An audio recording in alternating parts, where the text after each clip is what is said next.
In this lecture, we're looking at Calvin and his context in the early Reformed Church. And the reason for this lecture is because so often what we believe Calvin is stepping into is often not what he was actually stepping into. Meaning, when I was a student and I was first coming across this period, I had this somewhat intuitive sense that when Calvin comes on the scene in Geneva, because Zwingli had died in 1531, there was this sort of natural belief that what was happening in Switzerland at the time was that Calvin was coming to a blank canvas, you might say. He was coming to at least an unformed, unfashioned church with not a lot of preconditioned answers or perspectives on things. I had, in other words, a rather naive view, a rookie view, it's fine, but a naive view that, again, the only way to understand the Reformation is to read Luther onto everyone else. And so I believe that Calvin was the Luther of the Swiss regions, and so what he came to do was to affect just about everything throughout those regions. Well, I was quickly disabused of that.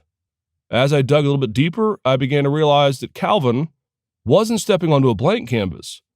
Rather, he was stepping into a situation that was enormously complex and varied, and in many ways, far more of a challenge than what Luther had to face in Wittenberg. Because what was already on the ground in the Swiss regions, in the areas and the cities that will become reformed over time, is a set of preconditioned impulses and instincts and theological positions that had been worked out on the crucible of Luther and Zwingli at the Marburg Colloquy. And so over the years, I've sort of dealt with this, where I realized that what's happening for a lot of us is we are not sure what Calvin is interacting with. And if we're not sure of the context, then we're not going to get the man right either. Well, don't worry, the answer is simple. There's really two things you have to get right in order to understand the early Reformed faith. One is the geography, and two is you have to understand the people that are on the ground. And if you get these two perspectives more or less in your minds, at least at an intuitive level, you don't have to know all of these details, but if you have sort of this intuitive understanding of the challenges Calvin faced and the challenges that the Reformed movement faced, then you'll at least be in a better position to appreciate or grasp or understand what it is he's doing in the context of Geneva. Okay, first of all, the geography. The Swiss regions is what we refer to this area as. Another name that is often used is that these are the Swiss cantons. More on that in a minute. But notice that we're not saying Switzerland. And that is because Switzerland does not yet exist. Rather, what you have is you have a republic of a variety of different groups and sub-factions within the Alpine regions that are more or less congealed and which work together whenever possible, but which do not form a united nation or a united front. They have no single ruler. In fact, in a manner of speaking, the Swiss regions look a lot more like Greek city-states in the ancient world. Each city runs itself. Each city creates its own laws. If you ever travel to Europe, in fact, if you go to Geneva or to Zurich or any of the other smaller cities that were touched by the Reformation, often you can go and find a plaque on some wall on some street that indicates that at some point in the 1520s or 30s, the Reformation was decided here for this city. So, for example, Zwingli in Zurich, his ministry is to convince the city leaders of the need for the Reformation in the city. He has no wider orbit, in other words. Similarly, Geneva, while somewhat independent, was nevertheless part of a wider spectrum within these Swiss regions. So what's going on here? Well, put simply, the evolution of the Swiss regions or the Swiss cantons into this old republic had occurred during the Middle Ages. And essentially what you have here are a number of folks that band together and work together. Sometimes there's 3, sometimes there's 5, etc. And this looks a bit like North America in the sense of you have little individual states, and sometimes within a region you'll have a key city, And at times, you have a key city that is almost a state unto itself. Now, this loose conglomeration of folks brought with it both advantages and challenges. There was this sort of rabid individualism of the individual areas. They wanted to work together, but they did not want to be told what to do very often. And often what you have is, for example, in the city of Geneva, you'll have folks who believe that only Genevans should decide what Geneva ought to do. Keep that in mind, by the way, when we get to Calvin being kicked out of Geneva. Likewise, the Reformation in Zurich, as Zwingli is preaching from the pulpit there in the main church, he is calling for reformation. He is browbeating so many of the politicians to wake up and understand that the scriptures are opposed to the Catholic faith. And in some respects, these reformations, in particular Zwingli's Reformation, is a real complex mixture of a political reformation as well as a theological one. Now again, this is before those two worlds are separated, so we don't have to see this as some new invention of the Reformed faith. But it does raise enormous complexity. Let me give you just one example. In the Second Disputation in Zurich, there arose a problem over the issue of conformity to the political order. Now, there had been a first disputation on whether or not the Bible was the only authority to be used for theology. And this is really something of the epitome of what I'm talking about. Here you have the city council, those who are elected from the city, sitting in judgment as Zwingli and ostensibly a Catholic priest, though he didn't show up, he figured that the decision was already made. But you have the political order sitting in judgment as the theological case for the Reformation is laid before them. Well, the first one went down well. The second one, though, did not, because the second disputation in Zurich was on the issue of icons and images. Should these statues and all of this art that is held over from the Catholic Church be left in the church, or should they be burned or destroyed or removed in some way? And Zwingli was adamant on this, that these things are repugnant, that they break the commandment against graven images. Well, famously, the city council realized that simply destroying the art of the church, sort of having one of these crazy bonfires where everything gets tossed in, it could breed vandalism. It could breed disorder. And so they agreed with Zwingli, but they cautioned a slower, more deliberate process of the removal of superstitions from the worship. Two disputations, two outcomes. One is supported by the political arm, the other is not. Again, that's just a microcosm of the complexity here within these cities and within the political regimes of the Swiss regions. Now, I think one other myth we have to disabuse ourselves of is so often when we hear Switzerland, when we hear Swiss, we think of snow, vacations, Swiss cheese, and chocolate. And we also think of pacifism. It is just part of our world that the Swiss regions do not go to war. Well, the origins of this actually come from the 16th century. Right about 1515, there was enacted policies throughout the Swiss regions that they would remain neutral on all sort of pan-national wars. However, don't see in this the modern understanding of the Swiss culture. You see, because in the Reformation times, the Swiss culture was more or less Sparta. I mean, these dudes were tough. The Alpine regions bred really tough individuals. And they bred really feisty individuals as well. The only potential rival for the claim of toughest reformational country, frankly, is Scotland. But that's mostly due to the reputation of Knox as a firebrand who, when we first see him come on the scene, is carrying a double-edged sword. Some kind of Braveheart Highlander mix of a reformer running around ready to chop some heads off. Well, the Swiss regions as a whole, these were some bad dudes. Because even though the national sort of position, the position of the Republic as a whole, was that the Swiss regions would not go to war and would remain neutral, nevertheless, the market for Swiss mercenaries was almost insatiable. Young men would actually sell themselves as bands of soldiers, and at times they would fight the wars for various countries for them. They were tough and they were prone to fight, frankly. In fact, Zwingli, one of his first ministry opportunities, was he was a chaplain during some of these skirmishes and wars, and in fact was there for a great massacre of a number of Swiss sons, for which he actually wrote a poem. You can actually, by the way, go and still see this if you ever travel to Rome today. Everyone who goes to the Vatican loves to make fun of the weird guys in the sparkly colored, spangly outfits. You almost feel like they need to be doing jazz hands anytime they walk around the Vatican. Well, those of you who have been there might have picked up on the fact that they are the Swiss Guard.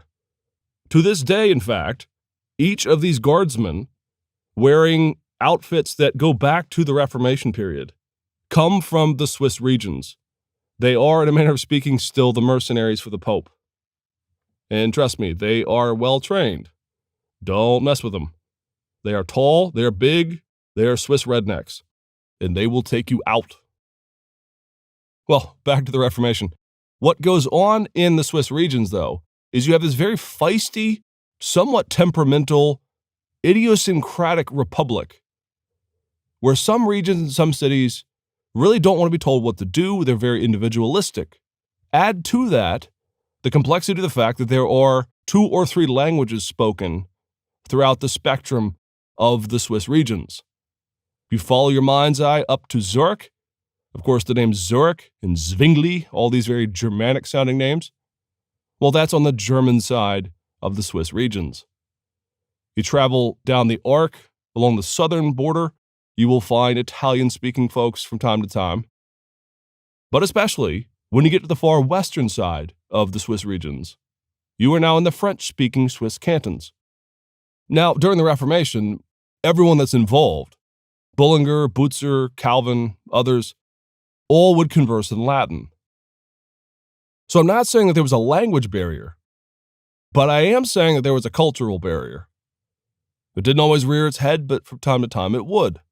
In fact, as I've mentioned in a previous lecture, Calvin in particular, and Farel for a time when he's in Geneva, will be marked as those silly Frenchmen who had come to Geneva to tell them what to do. And even though some of the leading families and some of the leading forces within Geneva are French, they're French-speaking, they identify themselves as Genevan and part of that region of the Swiss Alps. So take just a moment to look at this map. What's going to happen over the course of the Reformation is you have almost a triangulation, you might say, between Calvin, down in Geneva, Butzer and others up in Strasbourg, and, way out in the east, Bullinger and Zurich. And the 3 of these will not see eye to eye on everything. In fact, the story is in large part how these 3 men and others stitch together a cohesive perspective on things that allowed them to keep their differences and their diversity without compromising the fact that they are one in just about every other doctrine. Okay, one last bit on the geography. The Swiss regions technically are part of the Holy Roman Empire, but there was a de facto, you might say, almost unstated realization that nobody was going up into the Swiss regions to tell them what to do. Charles certainly could claim to be head of these cities or these regions, at least by and large. But he wasn't taking his troops up into those Alps, and if he was, well, he'd be meeting the Spartan-esque Swiss mercenary soldiers, and good luck with that. Okay, that's the geography. What about the people? Well, you'll recall that in our lecture on Luther and Marburg, I laid out the story of how Luther and Zwingli had gone at it over the subject of the Lord's Supper. And by and large, the Lord's Supper provides us a clue to understand what is going on in the Swiss regions. When you actually look at the folks that are involved in the Swiss regions themselves, you have a group that I've called, and I'm going to continue to call, a band of brothers. And they are Zwingli, though he is a brother who dies early in 1531. There's Wolfgang Musculus. He himself also dies in 1531 of the plague. But there are a number of others who actually live beyond this. Bullinger, Butzer, and Calvin we've already seen. There's also Capito, and, love this name, Oecolampadius. Oecolampadius is actually a very important figure. And there are some other minor figures which I won't go into. There is one, by the way, late-born apostle, you might say, to borrow from Paul, a man by the name of Peter Martyr. Peter Martyr is an important figure because he comes almost out of nowhere. He lived in Italy for a long period of time, and if you can believe it, there are some areas of Italy during the Reformation that are more hospitable to the Reformation ideas than just about anywhere else in 16th century Europe. Well, Peter Martyr lives for a long period of time, and then in the 1540s, very late, himself very old, he's not a second-generation reformer, he's just old when he converts. At this point, Peter Martyr flees, and he spends the rest of his life gallivanting around. He teaches in Strasbourg, in Zurich.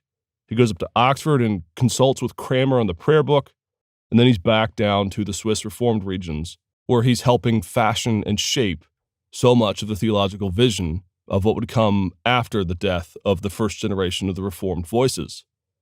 And Peter Martyr is vitally important. He helps Calvin, for example, we know now, clarify a couple of his points on the sacraments. They exchange a few letters. Calvin asks a few questions. Peter Martyr gives an answer back. And lo and behold, it shows up in the Institutes. Oh, and by the way, given the fact that Peter Martyr is a pretty devout Reformed figure, really instrumental in shaping Reformed theology, and the fact that Butzer is himself the discipler of Calvin, and the fact that both these men go to Oxford and to Cambridge by the invitation of Thomas Cranmer to help shape the Anglican Church, should, I hope, destroy the idea in your minds that the Anglican Church is not really Protestant. Not only is it Protestant, but Cranmer is inviting the really serious Protestants in the Reformed tradition up to help shape his prayer book and the foundation of the Anglican Church. So this is the complexity. These are the people that are involved. Now, what does this have to do with understanding where Calvin is coming from? Well, after 1531, two things emerge. First of all, those who are loyal to Zwingli, those who are within his orbit, in particular Bullinger, who is the successor to Zwingli in the city of Zurich. And not just the successor, he actually becomes the antistes. The antistes was something of a rank, an honorific at first, but then it becomes an official rank that functions somewhere between a bishop and a stated clerk of a presbytery. He's not as high as a bishop in this day and age, but he's also not simply the administrator of the Reformed Church in Switzerland. Rather, he is the first chair. He's the head man. Well, Bullinger is that. Well, here's how you read the spectrum. Anyone who is acquainted or leaning towards the Zurich Zwinglian side is going to have intuitions towards being, frankly, pretty hostile to anything Lutheran or coming out of Wittenberg. The relationship, in other words, between Zurich and Wittenberg is forever a Cold War. And so Bullinger and others really tread a Zwinglian line. Now, let me clarify. This isn't so much a doctrinal position as it is a relational position. They are still licking their wounds due to the harsh treatment that Luther gave them. On the other side of the spectrum, though, within the Reformed tradition, are those who may be converted under Luther or may have had some affinity to Luther. And on the far end of that spectrum is Butzer. Butzer, you'll remember, was there at the Heidelberg Disputation. He sat in the audience. He was a Dominican.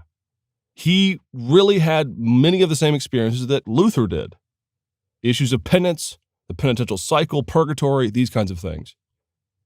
Well, guys like Butzer remain enormously loyal to Luther as the man who sparked the Reformation in them personally. Those who are more inclined, in other words, towards the Lutheran side often do not agree with Luther on a number of points, in particular his doctrine of the Lord's Supper. But they'll be more charitable towards Luther. They'll try to reach out to him. They'll send letters. When Luther is being obstinate towards the end of his life, they'll start to reach out to Melanchthon. Again, this is Butzer to a T. He works with Melanchthon, in fact, at one point on a joint confession where he's trying repeatedly, never succeeding, but trying to bring Reformed and Lutheran perspectives together. You might say that Butzer's entire life was spent trying to heal the rift after the fallout of Marburg. But Bullinger and the successors are having none of it. Because, as you'll remember, Zwingli was killed as a result of the Second War of Kappel. There on the battlefield, he was struck down, and the other Catholic cantons or Catholic regions reimposed for a brief period of time Catholicism on top of these cities. So this isn't just a war of words. These are real wounds. They lost their brother in the church. They lost their teacher, their pastor. He was killed on the battlefield. And not just that, but his body was desecrated, which I won't go into, and then it was burned. Now, Butzer is never successful again. In fact, by the end of his life, Strasbourg becomes increasingly Lutheran, such that this is the reason why he flees to Cambridge. He takes Cranmer up on his offer, due in large part to the fact that his attempt to bring Lutheran and Reformed perspectives together had actually failed. And we actually have a very interesting specimen of this type of problem, because there was a man named John Hooper. John Hooper was an Englishman, and he was very instrumental in the Anglican Reformation. And for a period of time, he actually traveled to the city of Zurich, where he sat at the feet of Bullinger, one of his favorite theologians, and they became lifelong friends. Here's the interesting thing, though. When Butzer goes back to England under the reign of Edward VI, and he attempts to help Cranmer advance the Reformation there, well, Hooper sends a number of letters back to Bullinger, which we still have, in which he says, "Don't worry, I'm going to try and take this Butzer guy out. He and his closet Lutheranism, he and his monkeying around with the doctrine of the sacraments, not sticking to the Zurich line." Now, Bullinger never responds. Hooper, in my mind's eye, kind of has his arm around an unwilling Bullinger, and he's talking trash about Butzer, and Bullinger just has a mortified look on his face, because if you ever get to know the character of Bullinger, he's really not one for a lot of interpersonal fighting. He's very, very charitable. But again, this is the microcosm. On the one side, the Zurichers, you might say, the Zurich connection, it's sometimes called in reference to England, those who are out there are pushing an anti-Lutheran line. And you can imagine, they're not just Zwinglian, they're not just Reformed in a manner of speaking, but they will brook no nonsense when it comes to allowing any of this Lutheran talk or any kind of language of accommodation to fit. Now, where does Calvin fit in all this? Believe it or not, Calvin fits in the middle. Calvin actually, for the entirety of his life, leans more towards the Butzer side of things, though he won't try to monkey around with the language of the presence of Christ in the sacraments like Butzer did. But Calvin is not Zwinglian. He actually has criticisms throughout his Institutes and throughout his other writings about the excesses to which the Zwinglian understanding of the sacraments essentially evacuates Christ and the work of the Spirit in just about every part of worship, not just the sacraments. Calvin wants to talk about the presence of Christ, but he wants to talk about the spiritual presence of Christ by the Holy Spirit. Don't worry, we'll get to all of this in the lectures on the theology of Calvin and Luther. But Calvin is in the middle. He is not a hardcore anti-Lutheran. In fact, one of the recent biographies of Calvin gets this just right. He shows how Calvin is the last Reformed person to be sending charitable books and letters back and forth to Wittenberg. Calvin writes a little something, he sends it on to Wittenberg with a kind of, "Hey guys, what do you think of this?" tone to his letter. And it's just crickets. They don't write back, they don't respond. The frosty relationship is ongoing. And Calvin just keeps it up.